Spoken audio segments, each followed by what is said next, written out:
To make it simple, on October 20th, 1967, two men while riding horseback in Bluff Creek, California, stumble upon the legendary Bigfoot and capture it on almost 24 feet of film. These two men, Roger Patterson and Bob Gimlin, changed many viewpoints on the existence of Bigfoot. However, for just as many, it pushed it further into the category of make-believe. I mean, after all, it's just a man in a suit, right? Could two ex-rodeo cowboys really perpetuate such a scenario?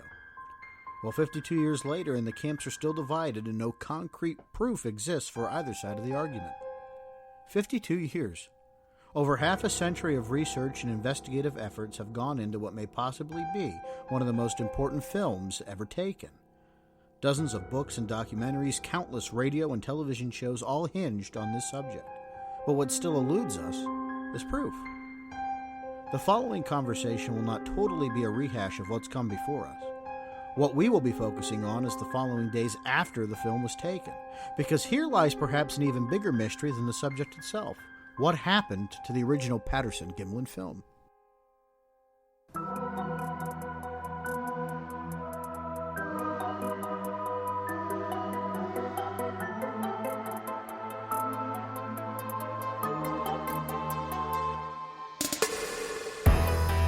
The idea of a creature larger than a gorilla with an odor like a skunk might seem far-fetched. From the beginning of his time on Earth, man has always been fascinated by monsters, real or imagined.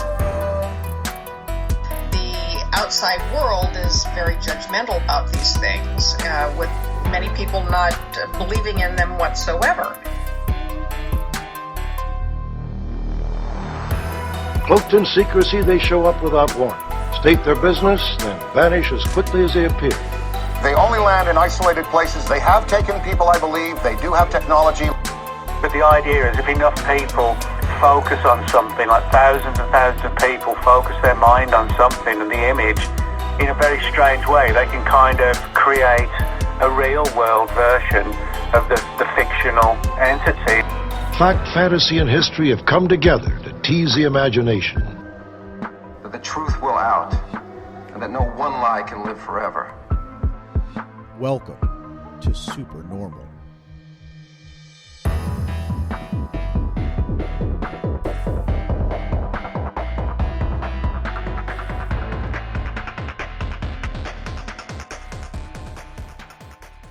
And welcome to SuperNRML SuperNRML. I'm Sean the Fork Chop Forker with Vance, Nesbitt, and Maz Adams. James Baker, of course, on assignment. Who knows where he's at this week, but we've got a great program for you tonight or today, whenever you're listening to this, on a very important show, so I'm glad you're all joining us. Vance, Maz, how we doing, guys? It's been a busy day, but I have really been itchy at the palms and excited for this particular show for a couple of weeks now, so I'm really looking forward to this. Maz, what's your thought? Oh, I'm doing well. Better being over here because I hope you're not contagious, Vance, whatever that itch is, but I might send you a care package. Be that as it Please may. Yes, you got it. No, I'm really excited. Anytime we get a chance to get together, it's fun, and this is going to be a good time, as always. And, of course, I guess I should let everybody know, all our listeners, that Travis won't be joining us at this point moving forward. Travis has some things in the works that kicked up for him, and he's not able to dedicate as much time to the program as he originally thought, so we wish Travis the best in his next projects and thank him for the episodes he was a part of. It's sad to see him go. He's been one of my best friends since the 6th grade. That was a long time ago, and I'm going to miss having him on the program, but he's always going to be part of us, and wish him best in his future endeavors. And no, he wasn't fired. I know we use that one a lot when we fire someone, but we do wish him the best. Yeah, somehow I survived. I don't know how that happened, but no, it was. I just want to say it was a pleasure to work with him. I found him to be really amazing, knowing that he hasn't done this before, and he will be missed, and we will keep on his spirit of being in the quest for knowledge and having fun and learning, and what do you call it, infotainment? What is that, Sean? Yeah, so yes. Best to him. I know, Vance, you probably should say the same. Oh, absolutely. Here, cheers to Travis. And we'd ask Baker, but he's not here. No, like you said, he's on assignment. You know how those assignments go. If he were to do it during class, he wouldn't be out on assignment after class. I just want to know how he gets all the assignments. Well, he's the one who, doesn't do his work and then asks for extra credit at the end of the year. With all that aside, we do have a great guest joining us tonight to talk about, well, as listeners heard in the intro, we're going to be taking a trip to Bluff Creek, talking about that old chestnut, the Patterson film, but not specifically the details of the film, but the actual film, like the celluloid and all that other stuff. Man, now I got to crumple this up, man. Why don't you tell me about this? Hey guys, we can talk about the film because that thing was fake as the leather on my shoes here. A lot of shots people fired. Shots fired. A lot of people feel that way, John. I was talking to another filmmaker today. That's one of the beautiful parts about this strange field we work in, and I don't like to call it a community anymore because it's not a community. No. It's a gated community. The sane people are on the outside of the gate. Yeah. It's I've seen that over the years. John, and this is John Johnsen, folks. He's joining us. I've known John probably since 2008. John, we've been acquainted. Yeah. Somewhere in there where I think I got in a tussle with Melissa Hovey over something, and back in the way back days. Back in the days, that's right. Yeah. And John, we haven't always seen eye to eye on many things, but I think over the years we've been able to be, very respectful. We still stay in contact, and I'm a person that doesn't mind disagreement, so I don't get angry and throw shots, and only with Eric Beckyard, but he died, so I won. And, I think everybody did with him. Yeah, the last thing I heard from him was a very long recorded voicemail telling me that I didn't matter and just go out there and spend my money, is what he said.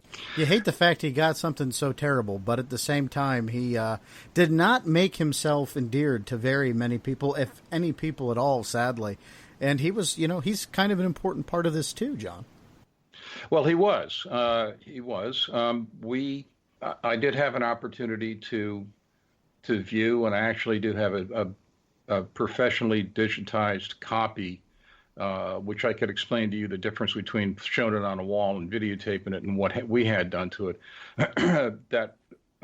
Of the film that was his alleged copy. Mm-hmm. And of course, you've got to use the term alleged with any of this stuff. But it's a good copy. It's a very good copy. But it's just the same thing. That's all it is. So can I say alleged? Alleged. Alleged. Yeah, it is alleged, but it was pretty good.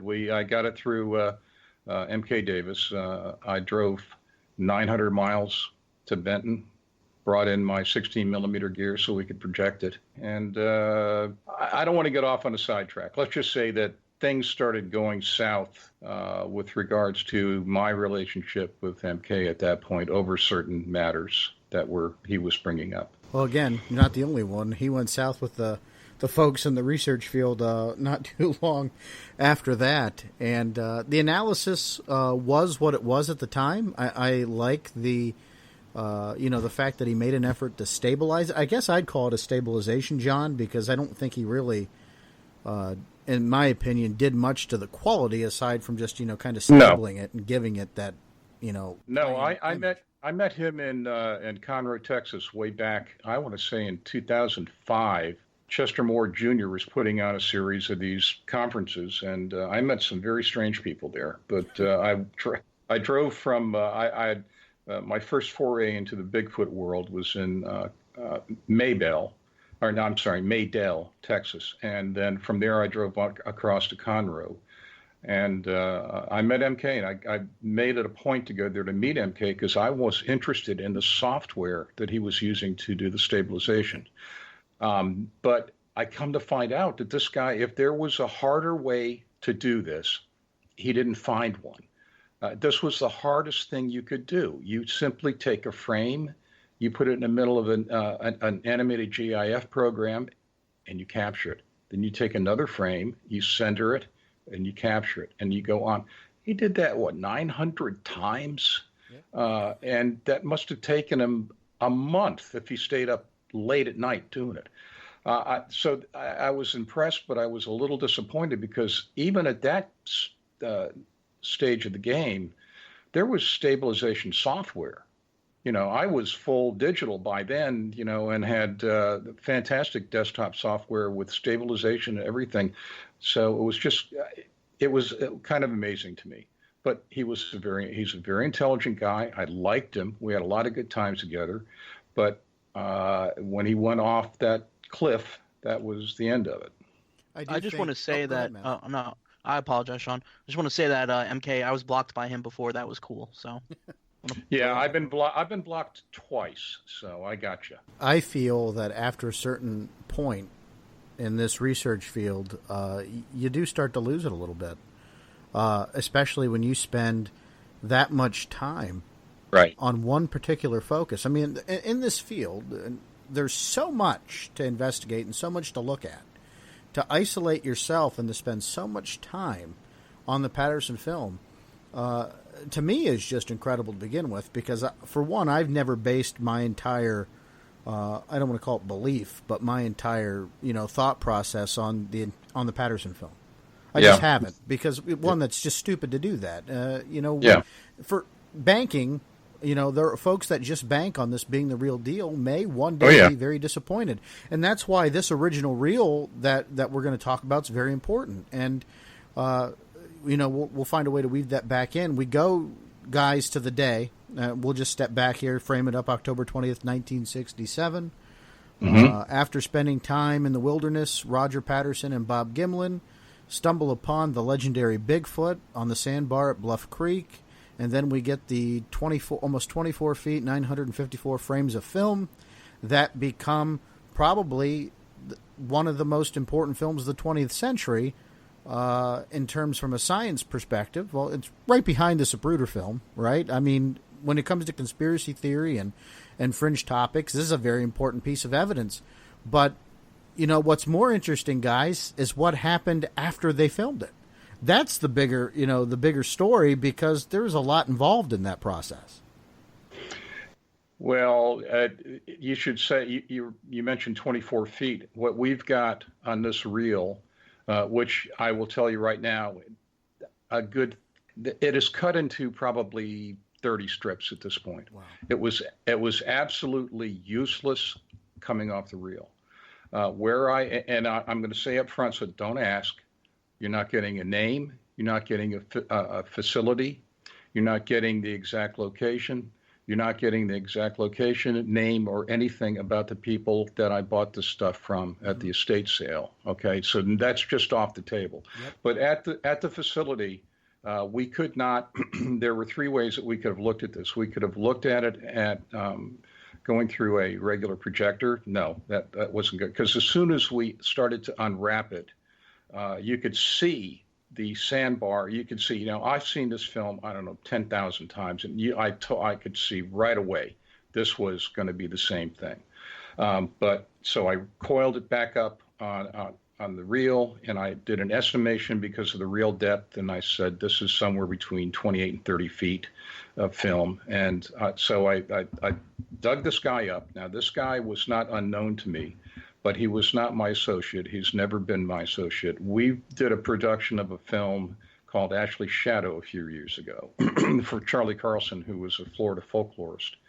And Charlie had a friend that he knew in the service that came out, and we were very, very happy that he became involved, because he had deep pockets, quite frankly. And I was doing a lot of the financing of the film. I owned the equipment, I owned the company, I owned everything, including the liability. But this guy he brought this guy out because he too was a photographer. He was a retired photographer, and he ended up in the area in New Smyrna and working for NASA for 20 years. And he brought him out and introduced him to me, and and that was.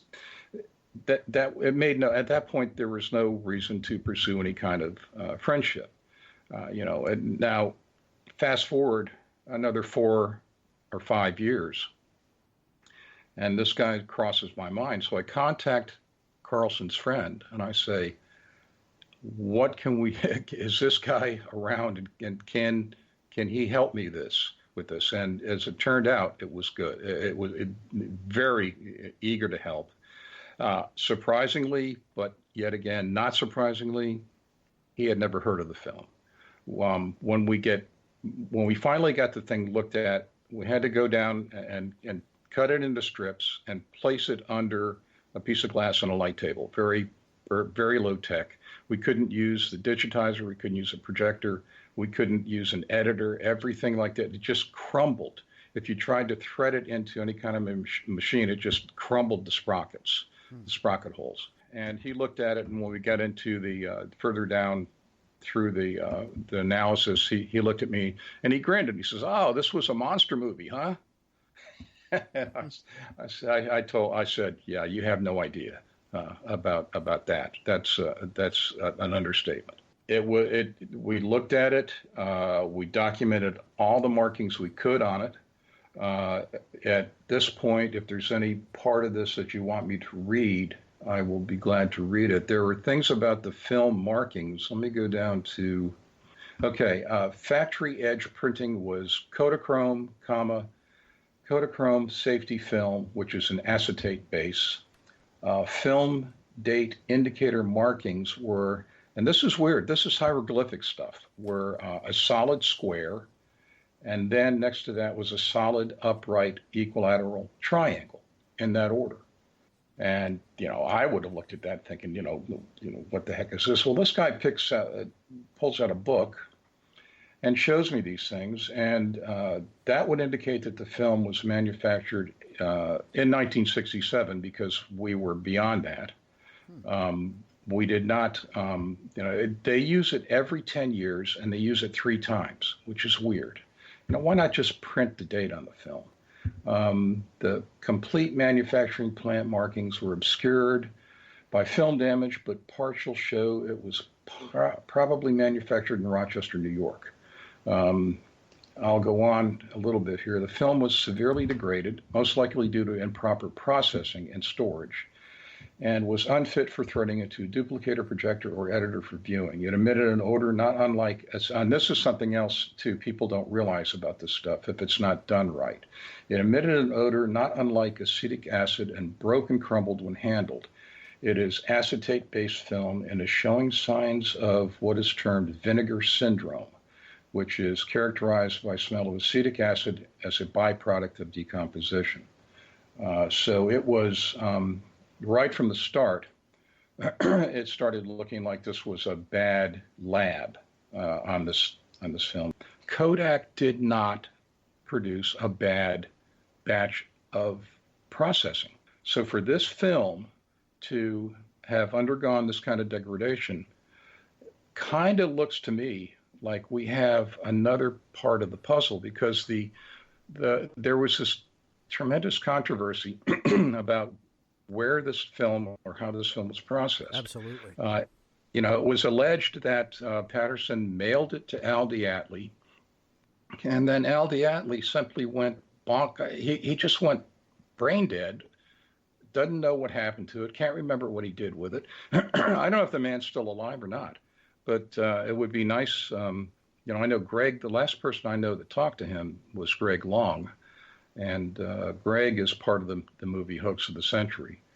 And, it's just like everybody just, I don't know, it just like disappeared.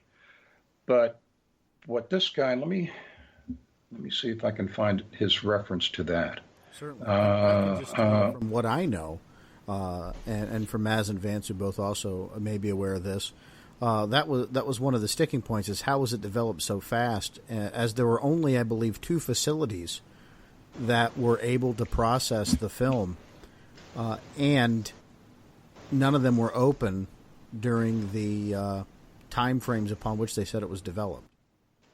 Okay, here's something else too. There was a film canister, excuse me, a film. Of course, I'm going to go completely hoarse during this, so I hope you please bear with me. There was a box in that tin that was labeled Kodachrome 2 color movie film in Kodak magazine.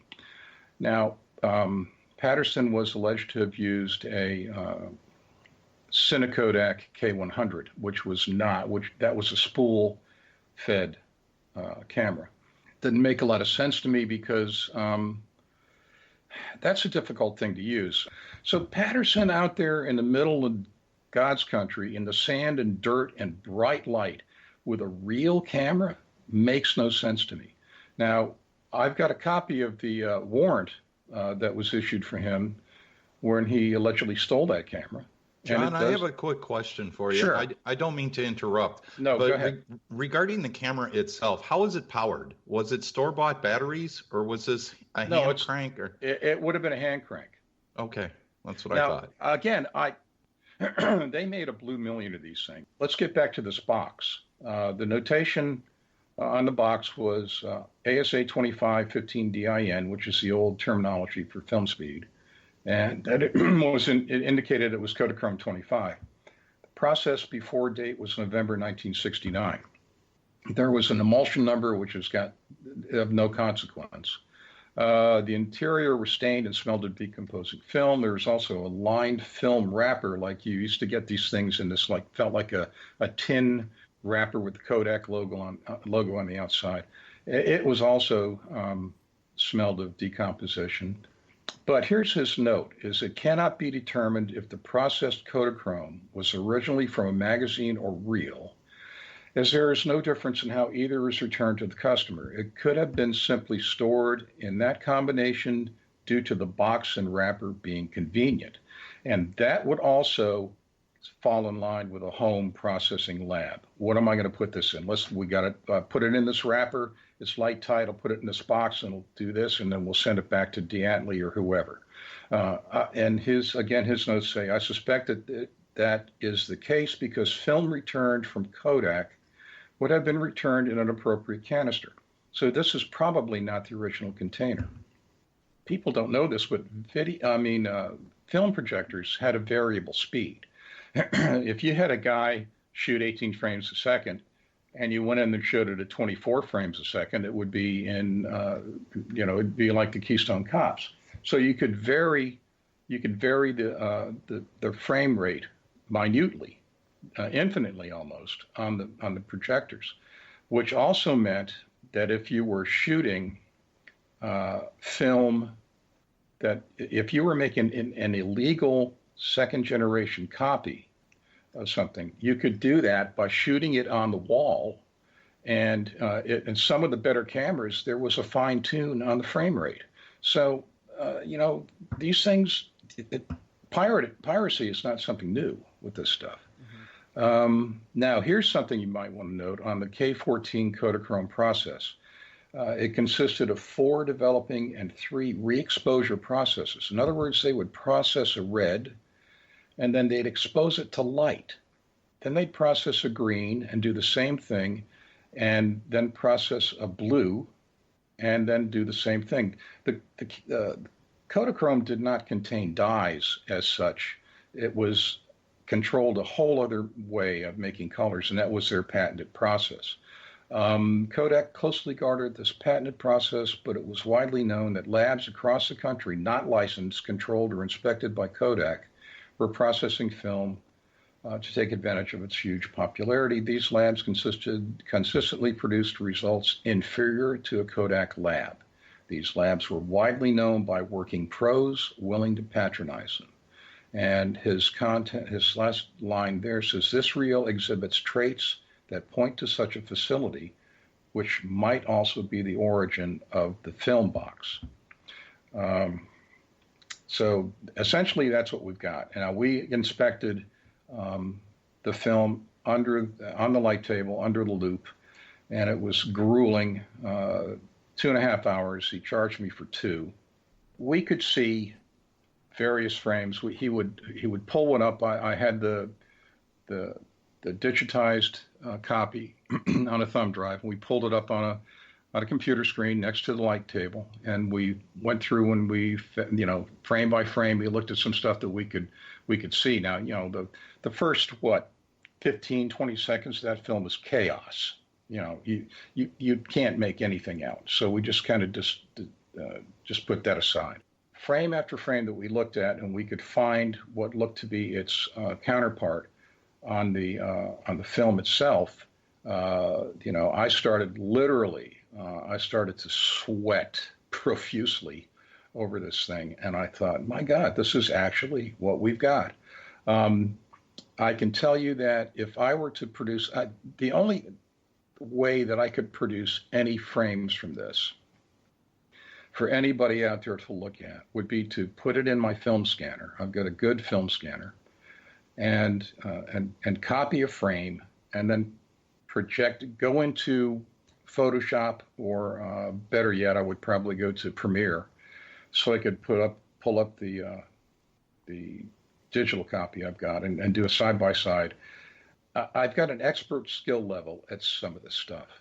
And if I produce an image that somebody can't tell what it is and say that this is frame 352, which I don't know how they arrived at that number. Maybe if they had the original film and they counted it, yeah, but I don't know, frame 352. But something in that range.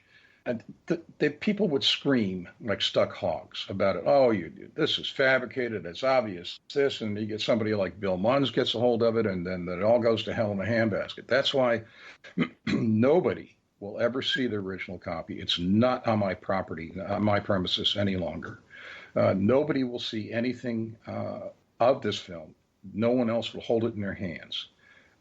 It was a fluke that this happened to me. I saw an ad on a local, like a neighborhood bulletin board where people get on and complain that so-and-so's dogs pooped in their yard and that sort of thing. And said estate sale, antique film and photo memorabilia and films, and radio-controlled airplanes. And frankly, I've got so much of the former that I was hauling ass out there to get myself an old RC model. But I came on that canister in this box, and the rest is, so they say, is history. How did you put the dots together, John, that you thought, man, I got something special here? Well, when I first saw that, I thought, oh, this is good. This is, because of the way it was written. Now it looks, you've seen it on my Facebook page. Uh-huh. It looks like, and it's, people have accused me of like 15 minutes before I took the shot of writing it in Sharpie.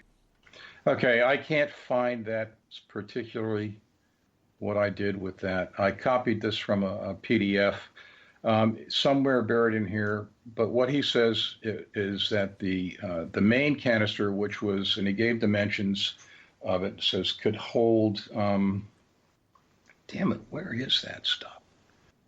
Okay, well, I can hear some of them out there going, aha, he's making it up as he's going along here. Anyway, it was a big enough can to hold two large 16 millimeter film reels, or one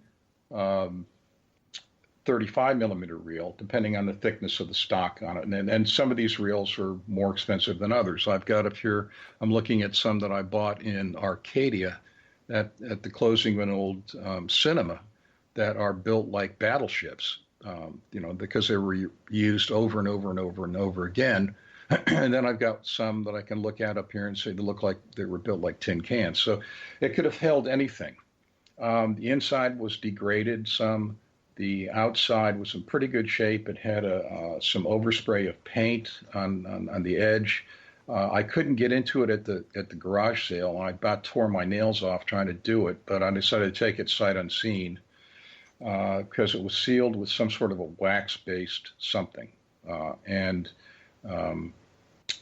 The writing on it is done with a paintbrush and what looks to be some sort of a black paint, and it's gone over 2 or 3 times in places.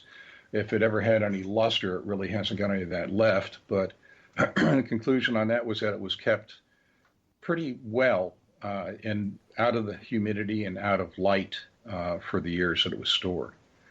Now, Sean, I'll go ahead and tell them what that little extra bit of info is. In 2007, I was working on a film with M.K. Davis. I called it Spotlight on the Patterson Gimlin Film. Very, very original there. And I needed to get, I was a little concerned because I was going to be using a lot of the Patterson footage. And so I contacted Patricia Patterson. And we talked for a long time. I've spoken to her maybe 2 or 3 times over the course of the filmmaking.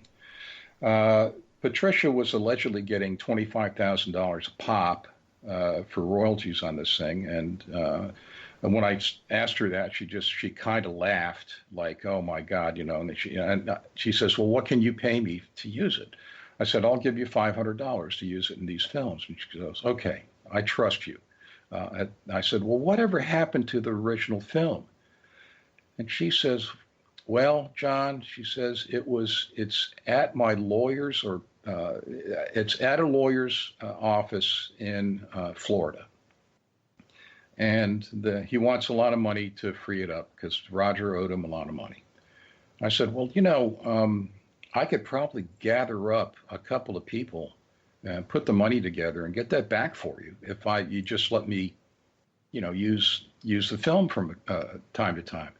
And then she started backpedaling and said that, well, she didn't have his number and can't remember his name. And last time she called him, he never called her back. And so I just kind of let it go there.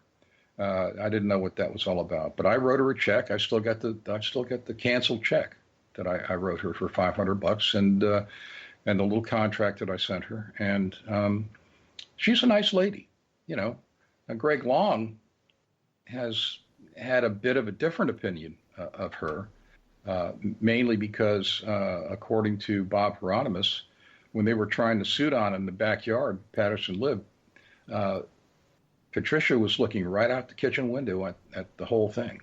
So she knew it was a hoax as well.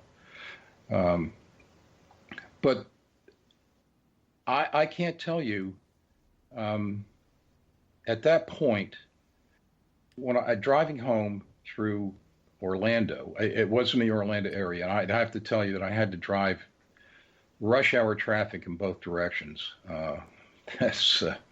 If you've ever been to the Big Rodent, that's what I call Orlando, you have some inkling.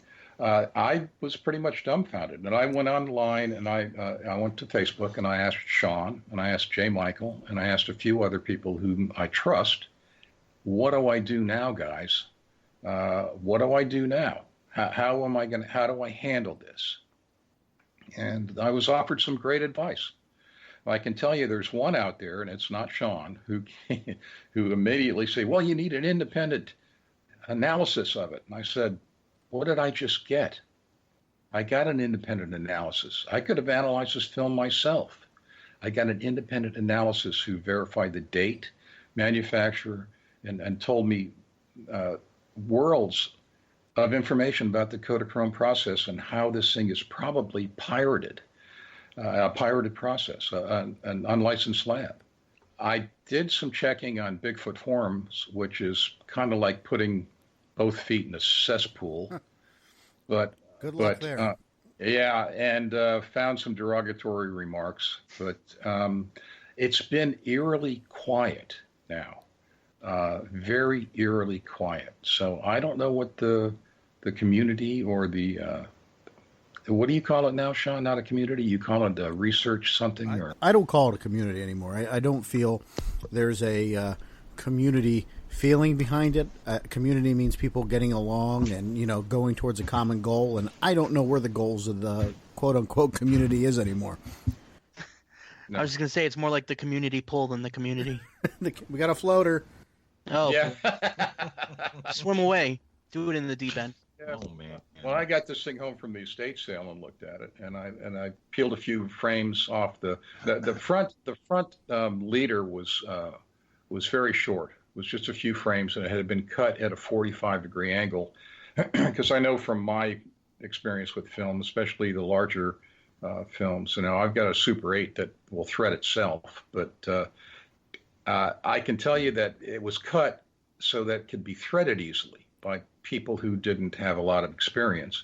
The rear leader was there, but it seemed to have broken at the splice, and it was stuck. It remains stuck to the core of the reel. You cannot get it off. It comes off in pieces. Wow. So it's.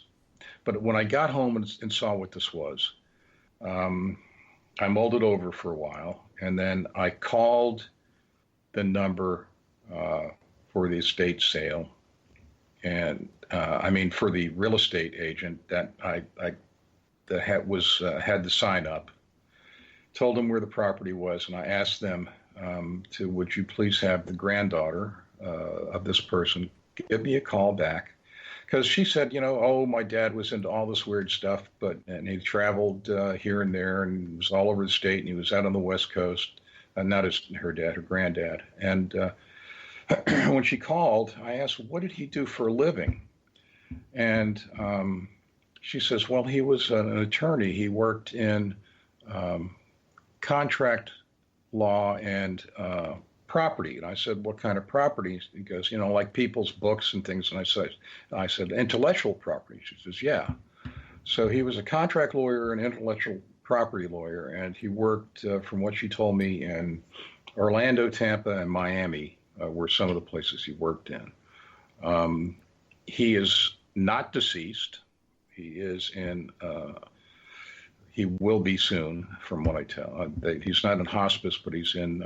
He's going downhill very, very quickly, which people will start yelling, "Convenient! Witness is going to die." They do that. Witnesses do die, especially to a 50-year-old film. But she was, very helpful. And at that point, I had to sit down and look at the reality of what it was I probably had. Do you feel any irony about it? That, here you've been working on this for some time, been a skeptic about it, and now all of a sudden you have what could possibly be, or what you say is the original film. Well, here's what I found to be ironic. I can remember my dad, I was 17 years old when this film came out. You do the math. That's why I say I'm old as dirt. But I'm 17. I just had finished working on my '56 Chevy, hot rod, the whole thing, and I was just had got out of the shower. I was getting ready to go out and raise hell, and my dad stopped me on the way and says, "Hey, look at this! Stop! Look at this!" Because it was on one of the evening news channels. I think we watched Cronkite or David Brinkley and the other guy, and here's this film, and I'm looking at this thing, and my dad's laughing. And I said, that's a guy in a suit. And they played it 2 or 3 times, and I said, it's a guy in a suit. But there was this feeling at that time that crept over me, like, you haven't seen the last of this. And, I went on to, go to school, go to college, start into a career in telephony, and then branched out and quit early on and went full-time with photography. And when the digital age ruined everybody's business, it made everything easier to do. And I've always looked forward to that. But digital photography ruined the business from the business aspect. Bigfoot was an accident. Yeah. Now, I'll ask a question, John. While you were looking at the film, or what you could see, did you see anything on there that nobody has seen before? I guess that's the one question I'll ask. No, Okay. no, I did not. Now, here's another thought. Patterson and Gimlin both, I don't know what Bob Gimlin says about his time with American National Enterprises. They were working on a film, a Bigfoot documentary / mockumentary film with American National Enterprises. There is some thought that maybe they had a B camera. They had a B-roll running from a cartridge camera. And if anybody worth their salt was making anything like that, they'd have more than one camera on it. I don't know that they had, that the camera that I bought at the estate sale, which, by the way, is period, is a Cine Kodak Model B. That is a cartridge camera. I don't know that was used in this, but there are things that you don't know. Now, there might have been markings on the leaders, but I can't get to that. That leader will not allow, I can't unroll that leader, and the front one was trimmed short. Those indicate sometimes where the labs were, who it belonged to, and the data processing and that sort of thing. And that's what you see on these old movies when you see all this the script flying across the projection screen. That's where the lab is written on it, and it's just meant to be read regularly, not through the projector. I didn't have any of that. I didn't recognize anything in this film, but it is so degraded, Sean. This thing is so degraded. It is magenta shifted. The edges are curled. It is brittle as it can be. It is so much more dense that you have to blast it with light to see through it because of the degradation. If there was something there that was, then I can't tell you with certainty that we would have found it. Also inspected were 2 processed prints of 16 millimeter film of undetermined length, clearly acetate-based, labeled ANE and ANE with ink, ANE2 with ink. He mentions a magic marker, that's what we used to call those things in school, and suffering greatly from vinegar syndrome. These were so badly degraded, and let me roll back, that's not just a Kodachrome problem, that's the acetate film base problem and the trace chemistry that's left in it from poor washing or processing. These are so badly degraded that the coils of film were shrunken and fused together, making extraction of a single intact frame impossible. Touching the film left a residue on the fingers, and it had a spongy consistency. Exposure of the Kodachrome to these reels for a long duration may have contributed, at least in part, to its conditions. And it says, then he had made note that these reels were so badly decomposed they were resealed in the cans, edges taped over, and returned to the owner's vehicle. Yeah, he's told them, get them out of the lab. Anyway, so don't offer me $1 million for it. It's not for sale. I don't think that there's anybody I've ever met in Bigfoot who has $1 million. John, I have a question for you. Sure. I see an episode of Monster Quest that probably aired 11 to 15 years ago, right. And Owen Caddy said that he got the original film from Patterson's wife and put it out and had it digitized, and he said repeatedly, this is the original film. I've never heard of Owen Caddy, who he is, or I've never heard that name. That's the only information that I have, that Owen Caddy claimed that he got this film with permission from Patterson's wife, and that they put it out and they specified this is the original film. And, they scrutinized it, they digitized it, they put it under microscope, they analyzed it, and then it went off into a different direction. But they were able to at least get clear images. It's definitely images from the original film that we've all seen. So I don't know, how would you go about duplicating a 16 millimeter film at that time? Now, if you're saying it was developed in a very crude environment, in an in-house developing process, what would you have done to be able to make a duplicate copy of that? Would you have to project it on the wall and shoot again with the camera, or is there another way? I don't know how you would repeat celluloid film or whatever the material is of that film. Well, first of all, it's very odd to shoot a positive film in your camera. If you're shooting a movie that you're going to make copies of, or if you're shooting it commercially, you're shooting a negative film, because there's an axiom in film and photography that states copying a positive to a positive boosts contrast, and that's not always a good thing. So anything that you see that has been shot on film and then duplicated for distribution to their theaters has always been shot on negative stock. That way they go in and they do what's called printing, and that's done in the edit suite, and I've been in an edit suite. I've seen 16 millimeter edit suite. These things are awesome. These are machines that look like big reel-to-reel tape recorders. Everything is laid flat. In many cases, the film reels have been twisted and pulled apart, so you have this big tableau of film that's not being held down by anything. And they do that so that there's no drag on the stock as it goes through the duplicators. And it is literally shot a frame at a time in sync at speed with negative film stock, so that the negative on the negative produces a positive, and it does not build contrast. And then you take that original print and you can make any amount of copies, and they're all the very same first run quality. So the camera that you have, so the film that you have would be in negative or in positive? It's positive. I see. It's a camera original. I just wanted to clarify that. Okay. Yeah. That's interesting. Well, that's a good question. My questions came, more to the details over the technical, because I'm not real great with technical, but you gentlemen are really, you got the info there, and that's what folks are going to want to hear. There's just a lot of details from thoughts over the years, John, that gel with where you got the film. And like everyone else, I'm not privy to those details, and I've never asked you, and I'm not going to, because I respect that.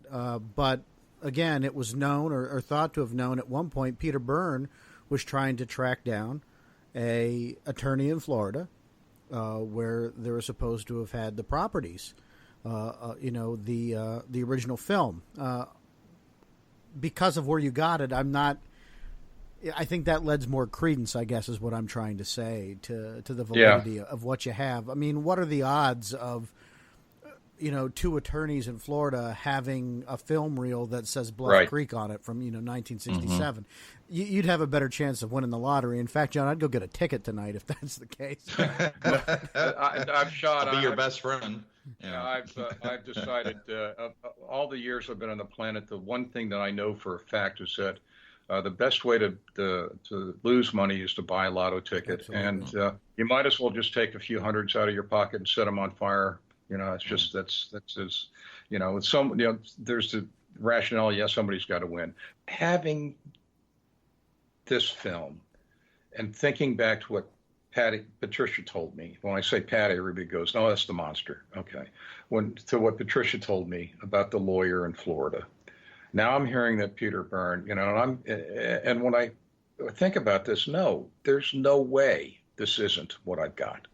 So, Vance, I just pulled up some information here, and it says, unfortunately, the show's narrator falsely claims 3 times that the original film shot by Patterson was used. So it was not the original film. Just well, there you go. Yeah. There you go. I appreciate that, Sean. Thank you, because I looked into it. And this is the thing with the film. And as I say in the setup to the show, the circumstances after the shooting of the film is sometimes far more interesting than the actual subject matter. In 52 years, we've lost not just the first reel, which we have found. We can say almost a 98% chance we found, but the second reel is also missing. Here's another reason I want to keep this stuff to myself. No one's going to see it. No one's going to handle it. No one's going to know names. Is I've been slandered, lied to, hoaxed, threatened. I have had to take people into the judicial system. And I don't know, Sean, if you were aware of that, but there's been a couple of instances here where, and I have to say that I'm probably the only guy that's ever gotten a dime out of Tom Biscardi. So yeah, it's not here. It won't ever be here again. Mm-hmm. And it's probably going to lay where I've got it, so that one day my heirs, if not my heirs, then the archaeologists will find it. and at that time, somebody will probably turn it over to MK. No, don't say that. But maybe at that time, there'll be a solution to resolve or bring, some sort of savior to that film and be able to handle it without. No. Well, by that time, that thing's going to be gone in a couple of years. It's going to be it's going to be roach bait in a couple of years. Now I've sealed up the cans on the A&E stuff, and I'm keeping them separated from what's left of the PG. Mm-hmm. But the PG is no longer on the reel. It's in envelopes, in acid-free envelopes. Gotcha. Mm-hmm. Not that that's going to do them any good at this point, because it's already too late. for the film. Right. But they're in envelopes and that and they're all put away. I don't need to deal with it any longer. I know what it more than likely is. And it's kind of like, now I feel like that 17-year-old badass leaving out to get into his 56 Chevy has come full circle to this through this whole ordeal. Right. So I would like to interject just a thought, and this is just a thought that I have. So I'm going to put it out there on the table, and of course this goes to the listening audience too. Okay. Let's say you're clearly Patterson was in dire straits financially. Oh yes. And he's looking to make a bang buck off a creature film. So what happens in the scenario that they go out there and actually this creature showed up and freaked the both of them out and kind of just, now this was a completely unexpected event. That's possible. It is possible. Yes, maybe they had a suit. Yes, maybe they were going to set this whole thing up. I don't know. I wasn't there. None of us were there. I would love to have been a fly on a tree at that point. But what if something actually did walk out? And here it was captured on the film, and that's why it's shaky, and we're trying to get a steady shot. And I'm just throwing it out on the table. What's the probability? It could have happened. No. It's your call. And, I greatly appreciate you coming on with us, John, and just giving me information that I was completely unaware of as far as the film and understanding the condition of the film and what you found and the irony and how you found it and all those links. I find that completely fascinating at the fact that, like Sean said at the beginning, it's what happened after the capture of the film that is just as much of a mystery. And I greatly appreciate you shedding light on this because, again, this is all part of the story and it's very fascinating. And without any judgment being passed at all, I just look at this as a story, and it's very compelling. So I appreciate you sharing that with us. Well, it is what it is. I second what Vance said. I appreciate the conversation. The three of us, Sean, Vance, and myself, we're all believers. I probably the strictest as far as what I believe and what I don't believe. I'm a very pragmatic believer. Not that they aren't, of course, but I'm the most skeptical, even though I do believe. And to a certain extent, I hope that this always remains a mystery. Me too. I think it is literally. Yes. It's literally the cornerstone. It's the base, the ground, the skeleton, whatever you want to call it, of the Bigfoot world. It's the holy grail of Bigfooting. And I think if this were to be found out conclusively to be fake, everything would crumble beneath it, whether the rest of it's real or not. So, and a part of what makes it fun is that we can talk about it. Yeah, There's a sadness to that, Maz. There is, and I hope that it remains because. Ray Wallace started this stuff, and if you guys aren't familiar with Ray Wallace, look him up. Ray Wallace started it. There's reference to it in the film, and Sean, when I send that to you, as long as I can get one burned, I think I might have one already. I can copy, but share it with your friends and you will see that there's when you look at this thing from the standpoint of, especially from Occam's razor, there's just no way this thing is real. One final question I have for you, John. On any of that footage you saw through the light strip, did you see a man in a suit? I knew it's a man in a suit. But there's no putting boots on, I guess is what I'm asking. There's nothing definitive on there that we're not going to see in the film already, I guess, just to frame it up so we can get those questions out of the way. It is the same film that I had copied that MK and I digitized that was allegedly what's his name's Beckyard's. And it's the same stuff that's out there. What I've got on the digital copy is a far better quality than typically what you see out there on the web, but it's the same thing, literally, nearly beginning to end. Gotcha. And again, remember that strip of film I've got was 28 feet long or something like that. So what does that tell you? Yeah. Mm-hmm. So I guess I just wanted to firm up that one more time so folks, you don't get inundated with questions about that. What's on the extra footage? Obviously, folks. Right. Not much. And Right there, yeah. We don't have the extra footage. That's what I was hoping we were going to find on the A&E reels, but Stephen Strufert enlightened me on that. It's probably another film. From what it sounds like, the length of it is, it's probably a print of some other A&E Bigfoot thing that was going around, a documentary that has no real bearing on or something. Who yeah, knows? right.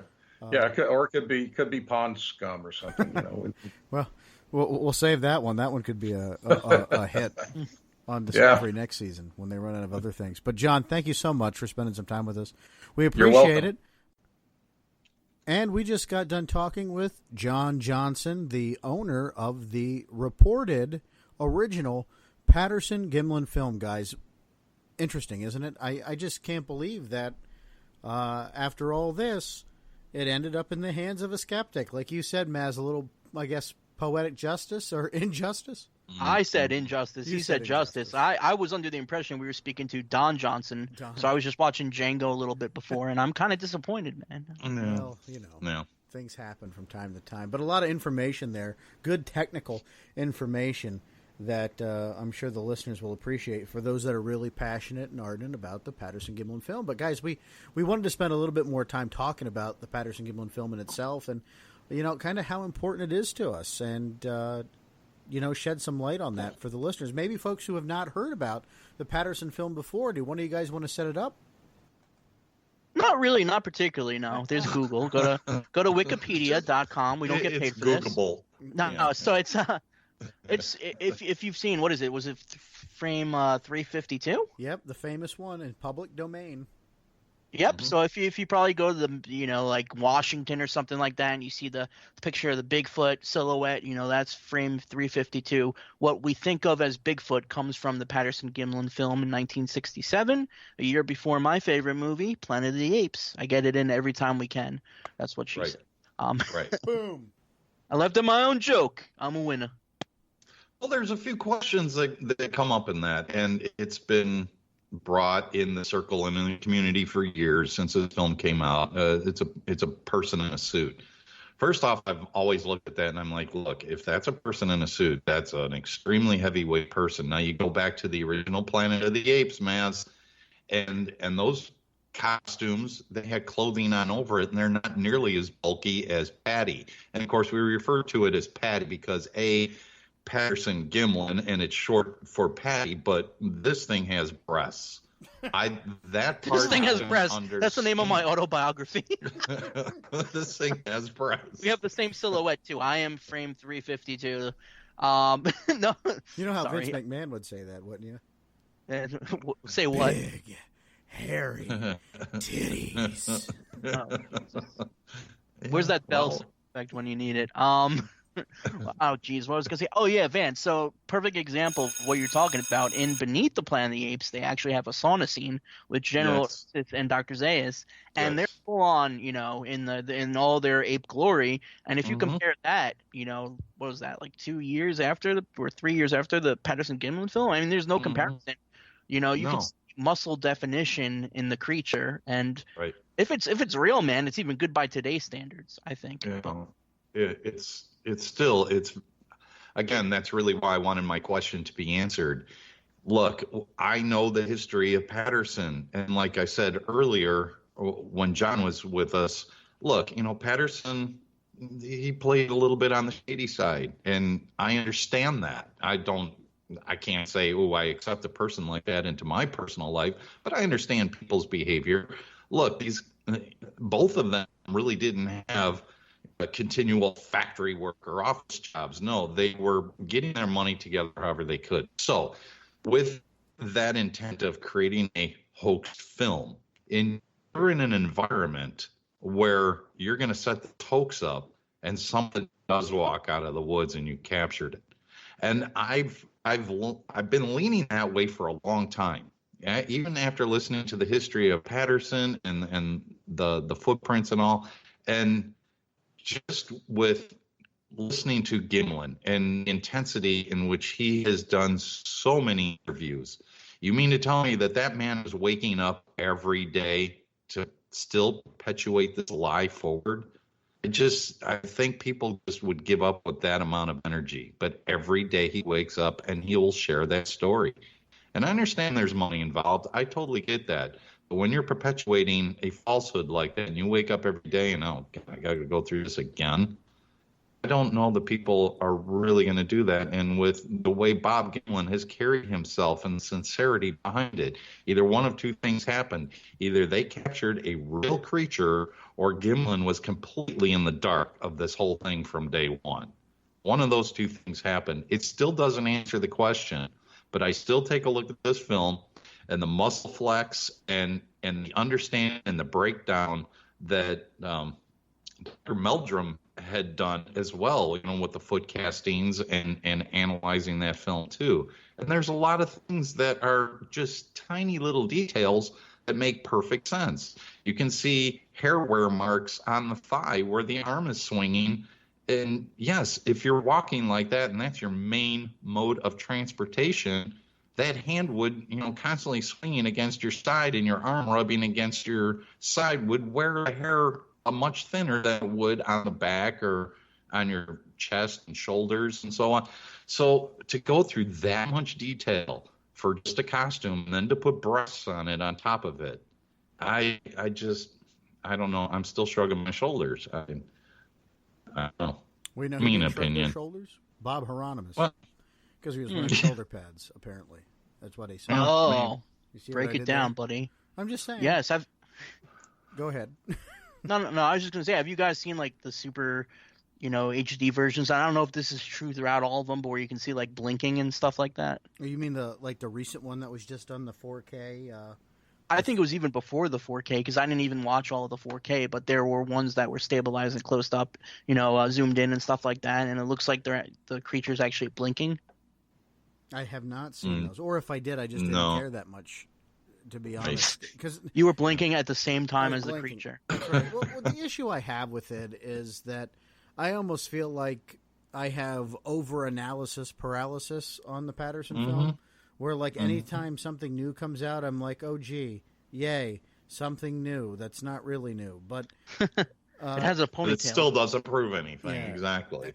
Absolutely. That's the problem I have with it. Even when we're talking with John tonight, like, I guess my excitement comes from not the fact that it was going to prove or disprove the film, but that for the chance that if this is the original film, maybe there was something more on it than those, 24 feet. It's like a little under 24 feet. 24 feet of film. He said it's like 28 feet. Well, that's 4 extra feet of film. I don't know how many frames that is, but was there anything else on it? And he says no. So, and John being a skeptic, if there was footage of Bob Hieronymus, taking off the costume or putting it on, he'd have said something about it. Oh, that would have been first and foremost in that conversation. Absolutely. And, props to John for his belief. I wouldn't denounce somebody from their personal belief, whether it's in Bigfootery, whether it's in religion or politics. I don't judge anybody for that. You are entitled to your personal belief, and I won't judge you for that. And so I'm not really throwing out a criticism there. I'm just throwing out my personal opinion of what I believe I see. And I find it interesting that, this man comes across what could very possibly be the original, Patty film, and fantastic. That would answer at least one question, just one fraction of the mystery of what happened to the film. Well, this is probably what happened to it, and the percentage of probability, it might be pretty high. Just to think about this, guys, Maz, Vance, what would have happened if that film would have gotten to the hands of a believer and the evidence was on there that it was a man in a suit? I mean, it would never be found, right? So, well, if they were that staunch of a believer, where they didn't care about the truth, they just cared about perpetuating their truth. Well, then you also kind of get into the, look, I've met Bob. I love Bob. Nice guy, honest guy. But, there is a certain amount of hero worship involved. And of course, he's a god in the community. And he's a living legend. He's a living legend, I think. Bob wouldn't consider himself, putting that out there. Bob does not have a highly inflated opinion of himself. I mean, he's a gentleman. He really is. I've met him, had dinner with him. Okay, but with and I don't mean to interrupt you, but that's the point that I'm making. Would you be able to wake up every single day to perpetuate that lie even forward with the personality in which you just described him as? Well, it you depends. Yeah. I think that, and again, I'm not saying this about him. I'm not going to comment on that. I've met him many times also. Perfectly nice guy. He's a great ambassador for the Bigfoot legacy. A nice guy, humble guy. We all know this. Everybody who knows him knows this. Who has met him knows this. But in general terms, when somebody lives a lie that long, it doesn't even have to be that long. It becomes the truth to them. Well, I mean, and I'm not in no way, shape, or form, again, am I saying that he's lying. I'm talking in a total general sense, because we're talking about would somebody that, humble or nice be able to live a lie. It's a separate thing. You could be a totally nice person, but it could be like a sickness where you were in on this, you're in too deep, and now you have to perpetuate the lie, and your whole life has become this. This is his whole life. And consider the following. He wasn't involved in Bigfoot the entire time between 1967 and today. He jumped out of the field for many years. A long time, right. I don't think he jumped back into it until like the mid-2000s or the early 2000s. So, I mean, what was going on around then? And again, I'm playing devil's advocate. I totally think he's a genuine person, and I know I'm going to get attacked. But I'm just, I'm looking at it from every viewpoint. Well, the man had to make a living too, so exactly. And they were attacking him. There was a lot of abuse that he was dealing with. The first thing they got to realize is we bite back. None and of that us we're all are believers. We're all believers. Like, let's go around. I believe it's the real thing. Sean, do you believe it's the real thing? I believe it's the closest we're going to get in my lifetime to the real thing, if that makes a difference. Well, so so you're more on the side of that it's legit than it's not. I think about you, Vance. Sorry, Sean. No, I'm done with you, Sean. Oh, so be it. No, you can finish your point, Sean, but. I think everybody probably knows my opinion that has listened to me ramble on that the probability of this particular type of creature in various forms, because I do believe that there are various forms, just like humans are in different nationalities and so on. Yes, I believe that with every fiber in my soul. And yet I've never seen one. But I do believe that these creatures do exist. There is no reason why they would not exist. There is no proof that they could not exist. So, yeah, I do believe that. And look, I have some very close friends, one in particular, that had an encounter. And Sean, you've been recently introduced to him, but he had an encounter, and it changed everything and the dynamics for him, and he clearly saw this thing, and it was less than 10 feet away as it's running from one end of the wood line to another end. And it caught him off guard, but what he saw, that changed everything. He knew right then and there that this was a living, breathing, flesh and blood creature. I think someone's trying to steal Maz's car. No, shit. Guys, I'll be right back. I hope it's not the new one. I'll look like Bigfoot walking across the road there. A little bit shorter, He was 7 foot, or she was 7 foot 8 inches. Supposedly, I'm about 8 inches. Not, tall. Oh. No, I didn't even mean it that way, guys. Come on. I mean, it was a height joke, not a length. I got it. No, so let me ask you guys this, because I alluded to this before, and it's, I think, a really interesting point. I'm going to pat myself on my hairy shoulder. If it came out, no matter how it was, where we knew for a fact that it was fake, that this was not the real deal, and there was no question of it, 100% proof that this was not real. Mm-hmm. Would that change how you feel about Bigfoot? No. You'd still believe in Bigfoot? Yeah, I've had my own experience to, kind of lead me with on that. And Vance, when we were talking with John, at some point you brought up a question, I think, and hopefully that part of the interview was salvageable from a malfunction. Mm-hmm. You asked the question about what, how could it be that these guys couldn't be out there with the intent on making a documentary and have a costume but still run into the real thing. Mm-hmm. And that kind of resonated with me because I had my encounter with a group of guys out in the woods in an area that we planned to be in because there was a hotbed of Bigfoot activity in this area for a long period of time. And on one night of the hundreds of nights I've been out there, we had a night of activity. And, you know, we talk about the perfect alignment, which is almost the perfect alignment enough for a diehard skeptic like John to be in possession of the original Patterson film. You know, these things do happen.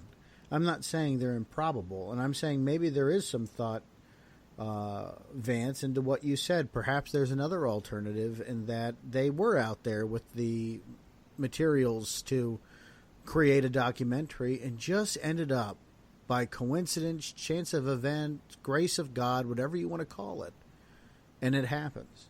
Like, I don't think you can rule that out, honestly. No. Because it happened to me without the costume, but it happened to me. Exactly. And that you're part of that crowd that makes me firmly believe within every fiber of my soul that these creatures are there, because there was nothing to be gained by it. And just the way you originally told me the story, the belief is in the eyes. It truly is. But there's another aspect to this, too, in which you brought up. Okay, so they're going to stage this thing and possibly it, walked out and, wow, caught everybody off guard. Which brings me back to, the duplication of the film and how the film was developed. You have something. You're holding it going, holy crap, I just captured something. I don't trust anybody on the planet with this.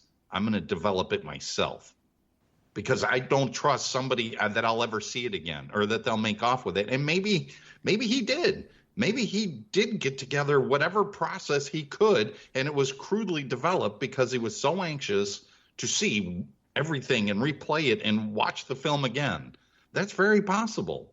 I could put myself into that position that you are not going to share what is on your camera with another soul on the planet, and you're going to do it yourself. If you mess it up, yourself. It's your fault, but at least you know where that film is at. Yeah, I think what the issue with this is that Patterson had a financial obligation to deliver. I think when you put it in that perspective, that increases the chance of a potential hoax. But to Maz's question, does it erase?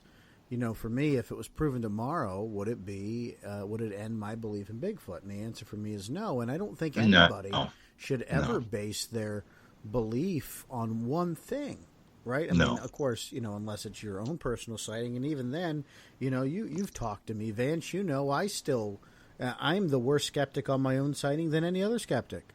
Exactly. I still beat the hell out of myself about it. And, right. When we go to talk about, Bob Gimlin and how he could wake up every day if this was a hoax, you really have to think about it. If it's a financial situation and you're just out there to make money, then you really don't care. You did your job. You got paid to do a job. That's a possibility, right? And that's a good point.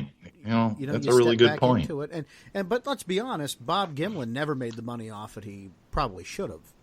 Never. No. Until recently, and that's from his own merit, doing the conferences and the lectures and everything, putting in the money. Yeah, I was just gonna say, and Bigfoot money is not money. You know what I mean? It's not. No. Like we're not talking about the Rock starring in Jumanji 18. Like it's it's not a glorious lifestyle. I always say you could be the biggest name in Bigfoot community, but it's like being the manager of McDonald's. Absolutely. But gives a crap about you when you walk outside. No insult to any of our McDonald's manager listeners out there. No, I'm glad you said that. I thought you meant Bigfoot fanatics.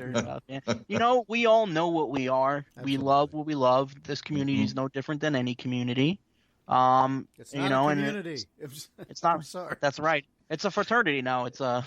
But the thing is, though, what's funny is some people automatically go, oh, Patterson Gimlin, which they don't know what it's called. Oh, the old Bigfoot video, oh, that's baloney, phony baloney. They said it was fake or whatever, So in that regard, it wouldn't change people's minds. And that's the biggest story about believing in general, and the big theme that's weaved throughout everything, is that if you don't believe, it doesn't matter. You don't believe. There are very few people that believe in something or don't believe in something where anything would change their mind because they're so laser focused on it that they're not even open to the possibility. Absolutely. Well, and then you can say that's not a belief. That's a commitment.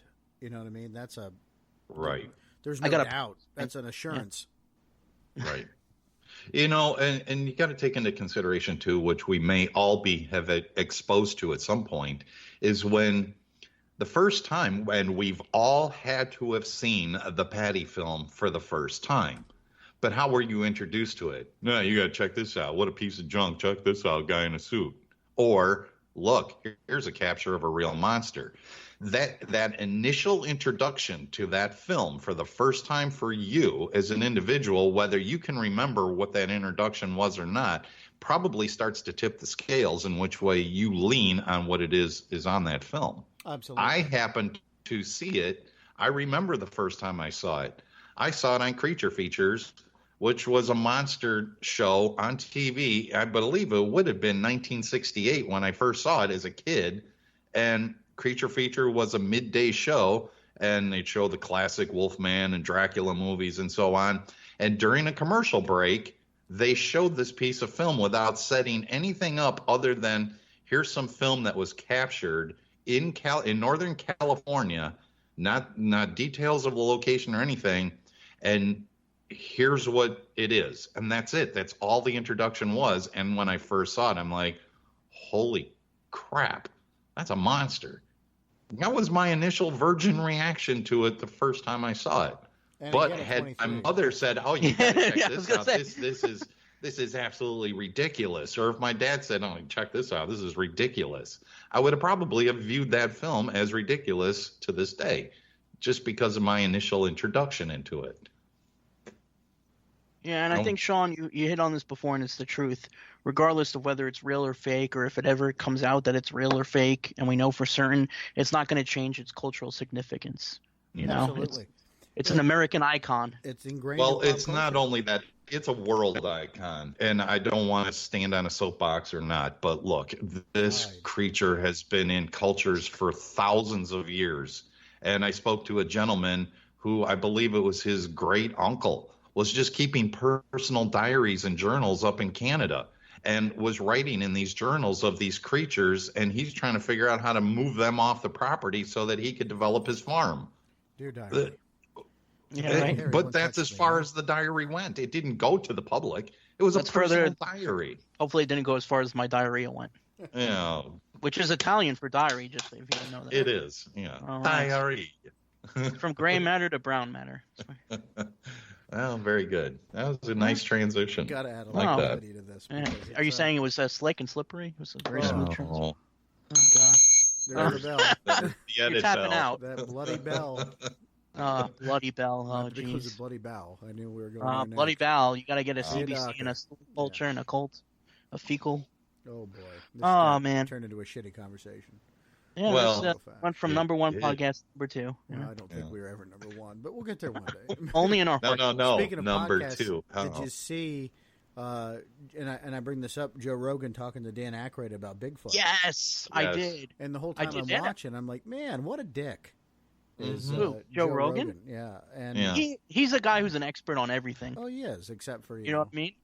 But here's being a human here's being, a point that I would have thrown right in Rogan's face. Rogan's like, it's ridiculous. Look, I've got friends that are hunters, and they've been out there for years, and they've never seen anything. But did you? Well, guess what? I've got friends that go out there and have seen it. So what's the difference? You've got friends that haven't seen it. I've got friends that have seen it. How does that make you say that they don't exist? Is this a because you didn't? You didn't. Crazy. Time out. My words, they betray me. Never mind. The moment's passed. No, I was going to say it sounded like we're in Vance's high school gym room. Probably. I'm getting a little loud in here. Oh, my God. Yeah, I watched it. And I thought have plenty of friends that have seen it, and you haven't. How do you know? No, he weakened down, man. He didn't even argue him on it. He's like, oh, okay. No, okay. I'm Canadian. He was a lot more passive than I thought he would be. Yeah. Oh, yeah. You agree with me. I was getting ready to fight with you. Well, he was drinking some pretty fine. What's he name? Vodka. Yeah, Crystal had vodka. He had it on. Crystal. That's based on the Indiana Jones movie, right, guys? Yeah.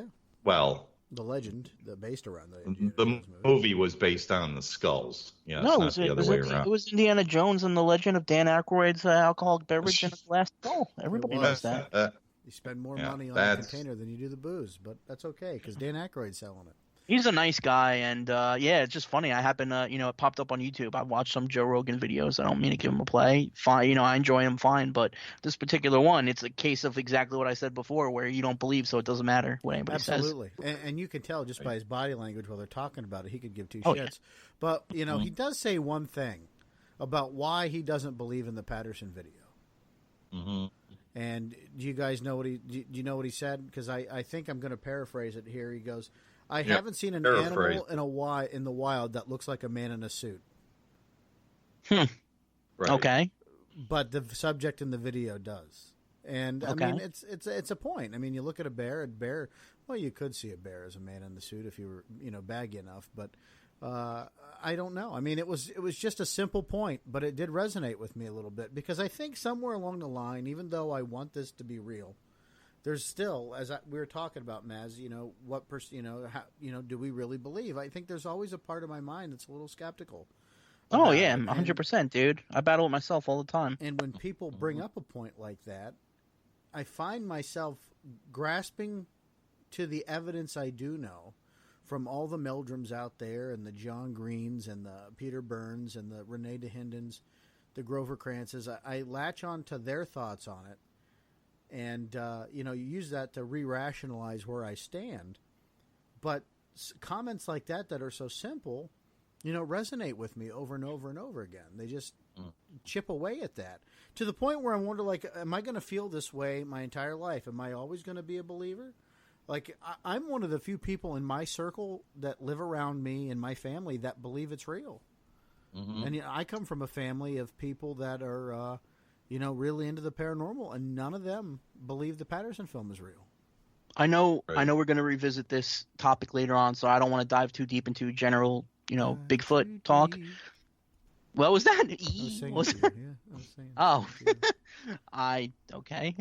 But we're having fun tonight, ladies and gentlemen. It was a stressful night. It was a wonderful night. It was the best. It was the best of times. It was the worst of times. It was a Chumbawamba song. But geez, I gotta get back on track now that I've completely fallen off there. Exactly. I started it as like a reference to what was it? What's the book? I can't even think of it. Come on, man. The best of times, the worst of times. The facts of life.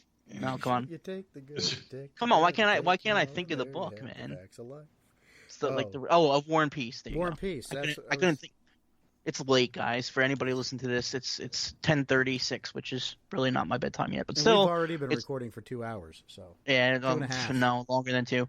No, but I was gonna say to your point, paraphrasing what Mr. Rogan said, is that yeah, of course, nothing looks like a man in a suit. That's because what known animals are supposed to be in the forest that resemble a man? Or resemble an ape. That's none of them. Point. Good. That's like saying, what is a squirrel supposed to look like? Is a bear supposed to look? None of them are humanoid. That's ridiculous. And then that was kind of my take from it too. So when Sean, you put up your point and how it resonated with you, but how many captured films are there of a Bigfoot? Okay, you may think it's a man in a suit because there are no stock footages in school of a hairy humanoid. There's not. So what are they supposed to look like? Yeah, wouldn't a hairy human look like a man? That's why people dress up in suits to fake because it looks like a man. It would. So, again, I'm not going to sit here and slash my sword to defend my opinion. I'm not. And if it were to come out, tomorrow or 10 years from now, hey, here's proof that this is fake and the entire Bigfoot thing is fake. Yeah, it would affect me, but I don't think it would change my life at all. I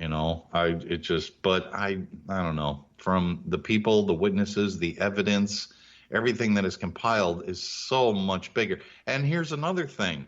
Look, if Sasquatch, Bigfoot, Yeti, whatever you want to refer to it as, is a hoax, then the bigger story is humankind carrying that hoax for thousands of years. That's the bigger story. Why? Why are you carrying this hoax over and over and over again? That is the bigger story than the creature itself. Do you think which leads me just better to have monsters to give us something to be afraid of? Well, look, there's a lot of monsters, I guess. I haven't seen any. I've seen paranormal weird stuff, but I haven't seen any cryptids yet. But Bigfoot leaves the biggest trace evidence behind, where other cryptid, how many, footprints of the Jersey Devil have we found? None. So I don't know. It just seems more credible that a creature like this, and again, I keep going back to why not? Why couldn't there be a creature like this? Do you Why? think it just gets lumped into things like the Jersey Devil and Yes. and Chupacabra? Now, I think we can all agree that Chupacabra's BS, right? It's a at least a reptilian lot of them, type. yes. Yeah. Yes. But I think more so than them all being lobbed in together is people that believe one are lobbed in. Like, for example, I believe in Bigfoot. I don't believe in a lot of other cryptids. I'm with you. Just because I believe one doesn't mean I'm gonna. Oh, he believes in silly nonsense, so everything is real. Yeah, And because the next question goes when you tell somebody you believe in Bigfoot. I got some lakefront property for you, or lakefront property for you. lakefront. Oh, baby. Does it have a view into the back? I quit. Yeah. I'm done. I quit.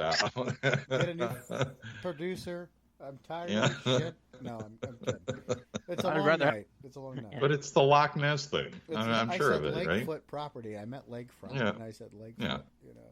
On Loch Ness, but they lump it together. And it kind of puts it into silliness when it's not really that silly.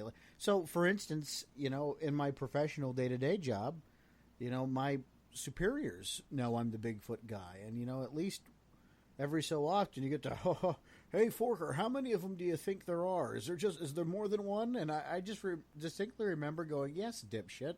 There's a breeding population of them. Of course there would have to be more than one. To the point it's not funny. Like, you hear it once and it's ha ha okay, but you get it twice from educated people and you're like, are you really that stupid? Can you be that freaking stupid that's the first question you're going to ask like that? God, you need to be hit by a bus. You're so dumb. There are people that think that Patty's the one, that's it. But I did when I first saw it. I thought it was just one creature. That's it. I didn't. And then you turned 6. Yeah, and I turned 8. Oh, I'm sorry. But the point is, when I first saw it, yes, I'm a kid, and I thought, oh my gosh, there's this monster. Never dawned on me it would have to be more than one in order to have a breeding population. That part of the science wasn't even in my gray matter yet. Not until years later. Let me tell you what bothers me about that, and Vance, you might be, or Maz, you may be able to shed some light on this too. Is that, when you talk about is there more than one, how about the footprints they found? I think it's the Onion Mountain prints that they also matched up to ones they found elsewhere in, like, Texas or something?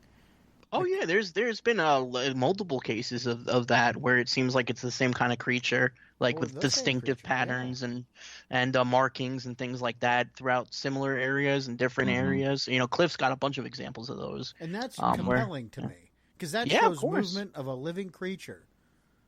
100%. Not some rubber stamped foot that you're going to get in the mail and go out there and Ray Wallace it all over North America. And I think that's where the argument with Ray Wallace is weak.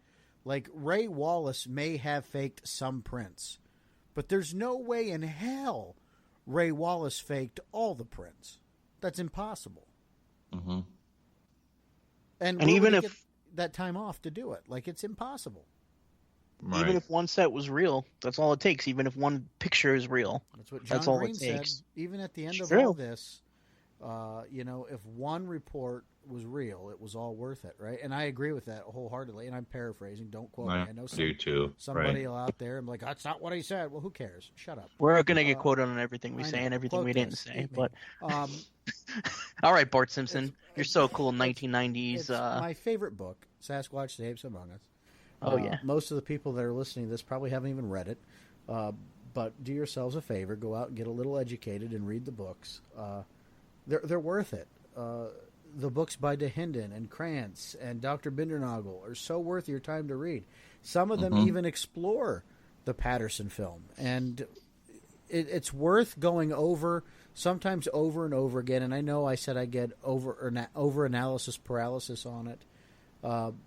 But it's important because once you understand, and I think, what John said to us earlier, that if you see my movie and you put it together and see it from my perspective, Perhaps it will change your mind. It has changed other people's minds. And that doesn't bug me.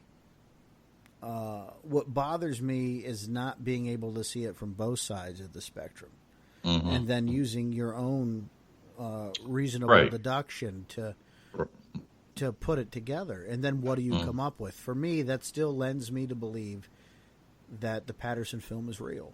And I don't know if there's anything out there that will shake that unless you have Polaroids or footage of Bob Hieronymus or someone else putting the suit on. And let's be very clear about one thing. Bob Hieronymus, Philip Morris, none of them have been able to get the details right about the suit. None of them. Right. And his story is just... And which one didn't even know how to get to the film site? Well, nobody did for the longest time. Right. Nobody knew how to get there. It was lost, just like everything else in this damn mystery, and then rediscovered. Right. And that's the ultimate irony, people pointing fingers saying this person wanted their 15 minutes, and really they wanted their 15 minutes. But, I want to end it with this, like, from my own standpoint. Sean, before you referenced, you were talking about, wanting to have monsters. It's why do we believe, even if it's fake or, this and that. And for me, it's not about, being a monster personally. It's about, like I said, having the unknown and knowing that when you're in the forest, you have that chance. It's a slim chance, but there's a chance that, hey, you might see something special. It's the wonder. There's a magic to it.